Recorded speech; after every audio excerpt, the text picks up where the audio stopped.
नमस्कार दोस्तों, आज हम पढ़ रहे हैं यूरोपीय संघ के बारे में। यूरोपीय संघ का हमने विकास कल पढ़ा।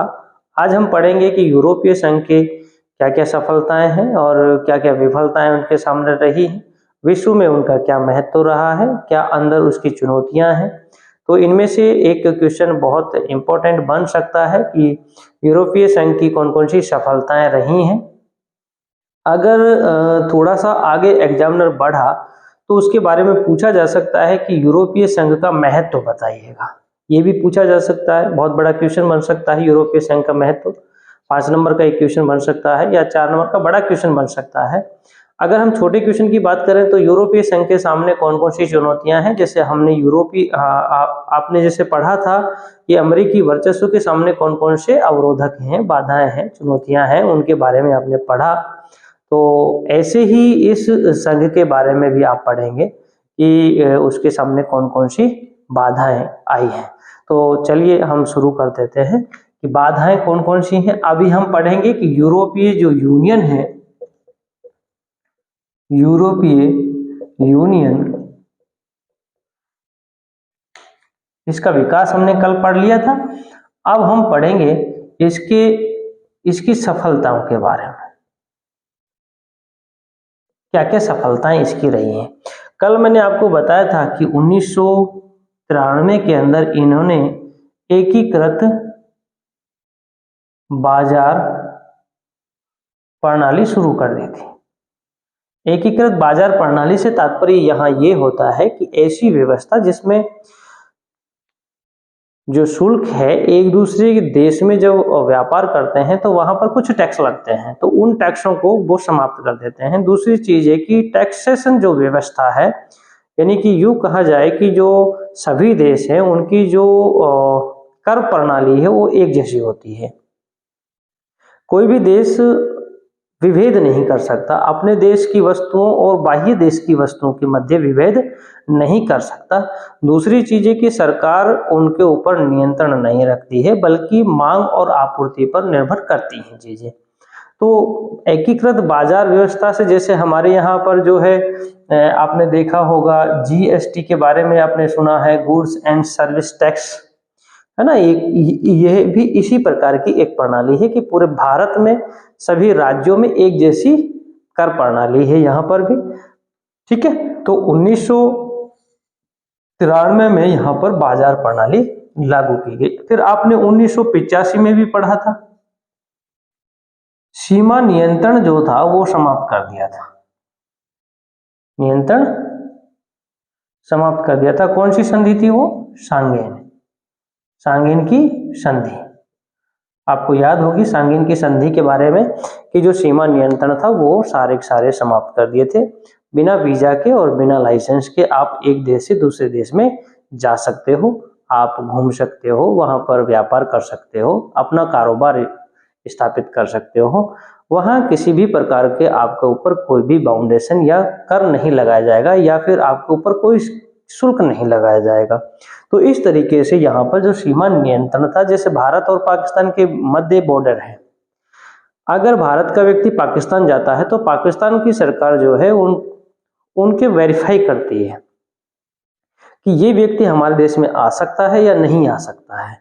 अगर उनके देश के सरकार वहां परमिशन दे देती है कि भाई हमारे देश में ये व्यक्ति घूम सकता है तो वो जा सकता है। लेकिन अगर बात करें कि यूरोपीय यूनियन की सीमा नियंत्रण जब समाप्त हो गया तो वहां उस सरकार से पूछने की जरूरत नहीं है, वह जा सकता है, आ सकता है, पर उसके पास नागरिकता यूरोपियन यूनियन की होनी चाहिए, मतलब यूरोप का कोई भी देश होना चाहिए, उसका नागरिक होना चाहिए।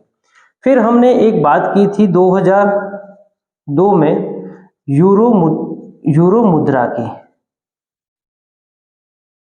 कि यूरोपियन यूनियन के जो देश हैं उनमें से लगभग 17 देशों ने जो वहां की यूरो मुद्रा है उसको स्वीकार कर लिया है। इसका तात्पर्य ये होता है कि जो वहां की खुद की जो मुद्रा है देशों की, उस मुद्रा के स्थान पर अब जो यूरोपियन यूनियन की एक मुद्रा है उसको स्वीकार कर लिया है। तो अब बात यह है कि वहां पर जो व्यापार होगा वो यूरो के माध्यम से होगा। जो वहाँ पर जीडीपी का आकलन किया जाएगा वो यूरो के माध्यम से होगा। तो इस तरीके से जो है यूरो का वहाँ पर प्रचलन बढ़ गया।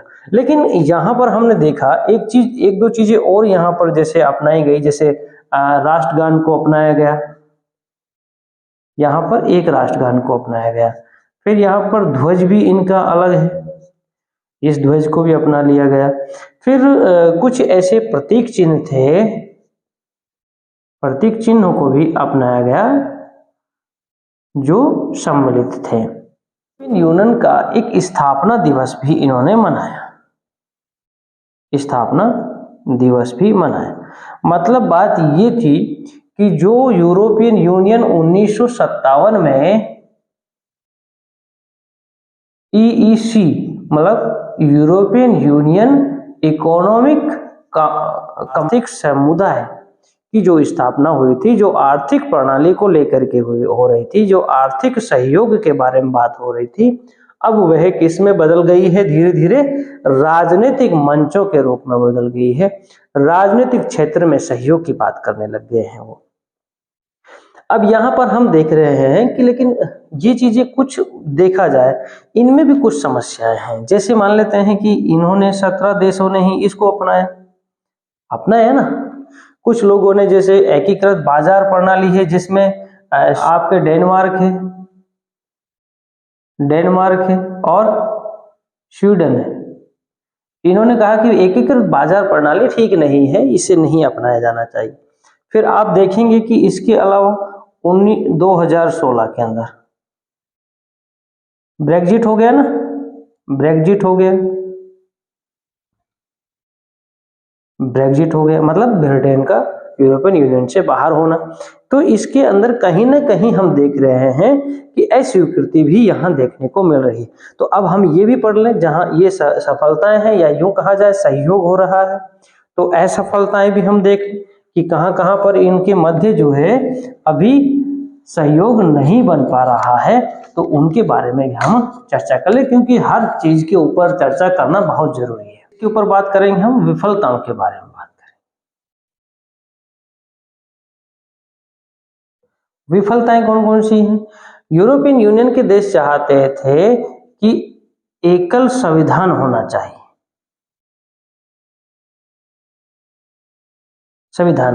लेकिन वो संविधान नहीं बन पाया। अब एकल संविधान नहीं है, वहां पर सभी देशों का अलग अलग संविधान है।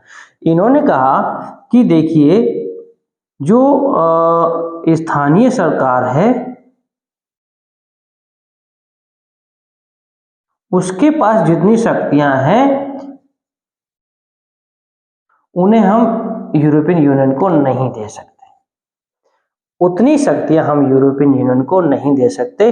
इससे क्या होगा कि जो क्षेत्रीय जो सरकार है वो क्षेत्रीय विकास पर कम ध्यान देगी।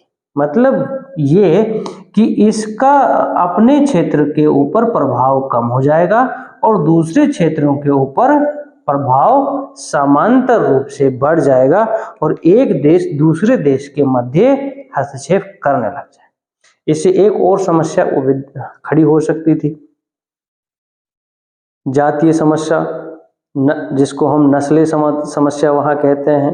इसके अलावा आपने देखा यूरो को लेकर के, यूरो जो है केवल 17 देशों में ही सीमित है, सभी देशों में यह यूरो नहीं चलता है। अगर हम बात करें कि यूरोपियन यूनियन में कुल देशों की संख्या कितनी है, तो 27 है। 28 थी, ब्रेग्जिट होने के बाद में 27 बच गई है।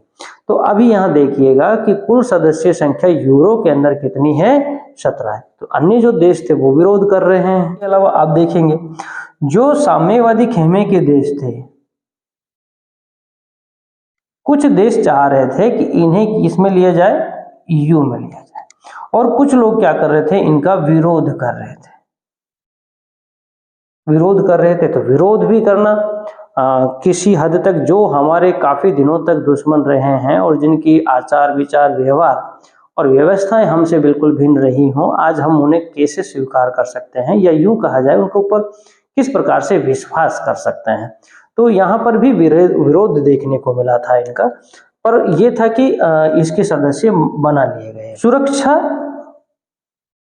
और विदेश नीति को लेकर के, विदेश नीति और सुरक्षा को लेकर के यहाँ पर विरोध देखने को मिला कि यहाँ पर क्या है, सुरक्षा और विदेश नीति सभी देशों की एक जैसी होनी चाहिए, लेकिन कुछ देश जो हैं वो विदेश नीति और सुरक्षा नीति को लेकर के आशंकित रहते हैं, वह अपने हितों को सर्वोपरि मानते हैं।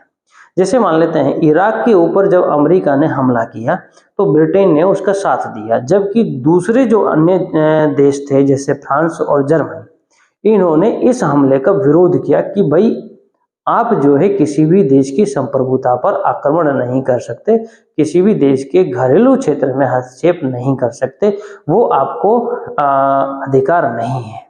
तो इन्होंने इसका विरोध भी किया था। अब यहाँ पर सुरक्षा के मामले में इराक का आप ले सकते हैं, इराक है ना, इराक का उदाहरण दे सकते हैं ना। इराक 2003 में आपको याद है, इराक 2003 में इराक के ऊपर हमला किया था यूएसए ने। क्या चलाया था यहाँ पर? इराक की फ्रीडम चलाया था ना, इराक की फ्रीडम, ऑपरेशन इराक की फ्रीडम, जिसमें सद्दाम हुसैन को पकड़ लिया था, ये तो याद होगा आप लोगों को। तो इस मामले में दो खेमे हो गए थे, जिसमें यूएसए के साथ में ब्रिटेन हो गया था और फ्रांस के साथ में जर्मनी हो गया था। आप याद कर सकते हैं इसको। तो इस तरीके से हमने देखा कि यहाँ पर कुछ विफलताएं भी देखने को, कि विफलताएं के बारे में हमने बात कर, विफलताएं भी बहुत बड़ी बात होती है कि कहीं जो संगठन है उसके सामने कौन कौन सी बाधाएं हैं, ये भी एक विफलता ही है। इस प्रकार से हम देखिए यूरोपियन यूनियन की शक्तियों के बारे में हम बात कर लें, या यूं कहा जाए प्रभाव के बारे में बात कर लें, या महत्व के बारे में बात कर लें। आज हम ज़्यादा नहीं कर पाएंगे, एक हम आर्थिक शक्ति के बारे में बात करेंगे कि अगर हम आर्थिक, देखिए इसकी जो आर्थिक है, राजनीतिक है, कूटनीतिक है, और हम विज्ञान की बात करें तो इन क्षेत्रों में अमेरिका के बाद में दूसरा स्थान है। अमेरिका के बाद में कौन सा स्थान आता है? दूसरा स्थान आता है, ये आप याद कर लें। देखिए आता कैसा है, पहले हम सबसे पहले किसकी बात करेंगे? आर्थिक क्षेत्र की बात कर लेते हैं। किसकी बात करेंगे हम? आर्थिक क्षेत्र की बात कर लेते हैं। देखिए आर्थिक क्षेत्र में आपने देखा कि जो यूएसए है वो बहुत बड़ी शक्ति है, समझ रहे हो ना, कि जो विश्व की अन्य जो 12 अर्थव्यवस्थाएं हैं, यदि उन सबको मिला दिया जाए तो अमेरिका के पासन के बराबर भी नहीं होगी। तो अब लेकिन ये तो है कि दूसरे नंबर पे कौन सी शक्ति आए? भाई पहले नंबर पे तो अमेरिका हो गया, लेकिन दूसरे नंबर पे कौन सी शक्ति आए तो वह भी हमें जानना चाहिए ना, कौन सी शक्ति है। तो दूसरे नंबर पे अगर अमेरिका के बाद में आती है तो वो आती है यूरोपियन यूनियन। कौन सी शक्ति आती है? European union. अगर हम बात करें इसकी जीडीपी की बात करें, जीडीपी की अगर बात करें तो 17,000 अरब डॉलर इसकी क्या है? जीडीपी है। मतलब क्या है कि जीडीपी का मतलब होता है जो ग्रॉस डोमेस्टिक प्रोडक्शन होता है, मतलब पूरे साल का जो वहां पर प्रोडक्शन हुआ है उसकी वैल्यू कितनी है, बाजार वैल्यू कितनी है, उसका मूल्य कितना है, उसके बारे में ये बात करता है। ठीक है ना। अब इसके बाद में हम और चीज देख लेते हैं, देखते हैं कि व्यापार के मामले में, व्यापार में विश्व में अमेरिका से, देखिए अमेरिका यहां पर पीछे आ गया है, अमेरिका से 3 गुना ज्यादा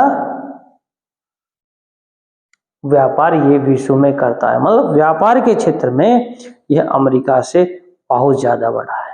अब दूसरी चीज यहाँ पर ये हम देखेंगे कि जो व्यापार ये करते हैं, ये व्यापार न केवल अपने पड़ोसी देशों के साथ में करते हैं, बल्कि विदेश जो बाह्य जो देश हैं, जैसे अफ्रीका है, अफ्रीका है, एशिया है, यूरोप है, या यूरोप के बाहर जो देश हैं, उन सब में इसका बहुत बड़ा व्यापार होता है।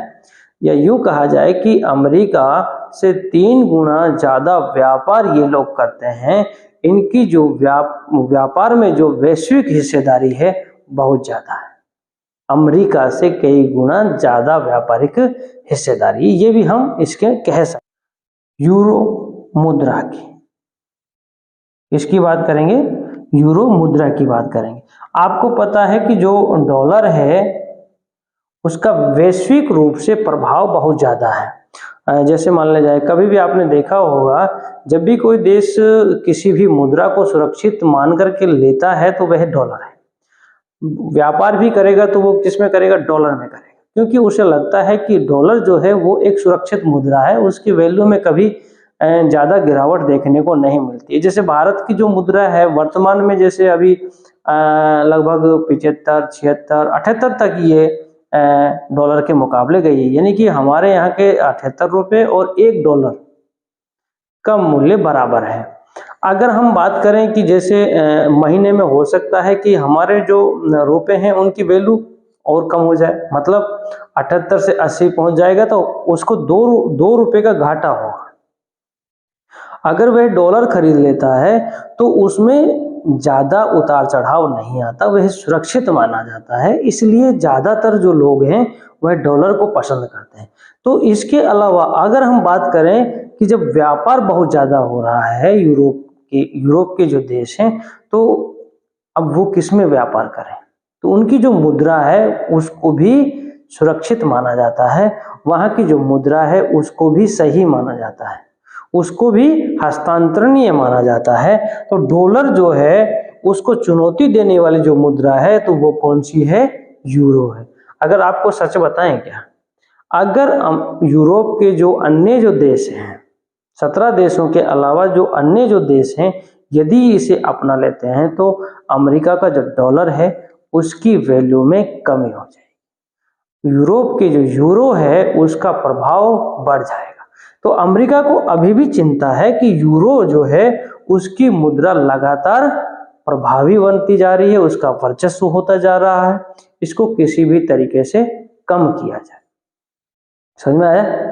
तो कम करने के लिए अब हो सकता है कि अमेरिका का ही प्लान हो कि भाई आप लोग इसे स्वीकार मत कीजिए, अगर तुम लोग इसे स्वीकार कर लोगे तो हमारी जो मुद्रा है हो सकता है उसका मूल्य कम हो जाए। पर ये एक कयास हो सकता है, और हो सकता है उनके मन में ये थ्योरी रही हो, क्योंकि अमेरिका बहुत बड़ा एक कूटनीतिक देश है, और जो किसी भी देश में वहाँ की राजनीति को प्रभावित कर सकता है।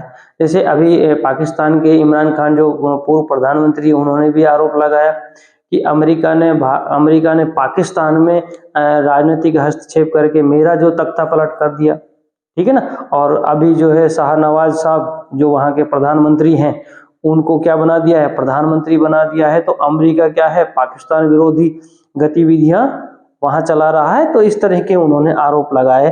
तो वहां पर अब ये जरूर है कि अमेरिका ऐसे हस्तक्षेप कई देशों में करता रहा है, जैसे आपने इराक में भी पढ़ा है।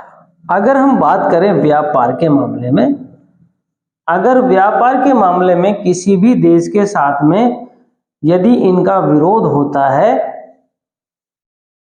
तो यह सैनिक कार्रवाई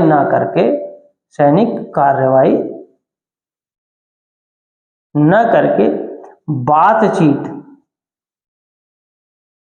का रास्ता अपनाते हैं, जो सबसे ज्यादा प्रभावी माना जाता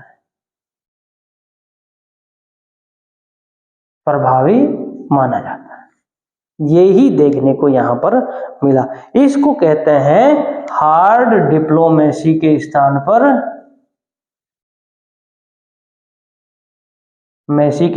पर सॉफ्ट डिप्लोमेसी।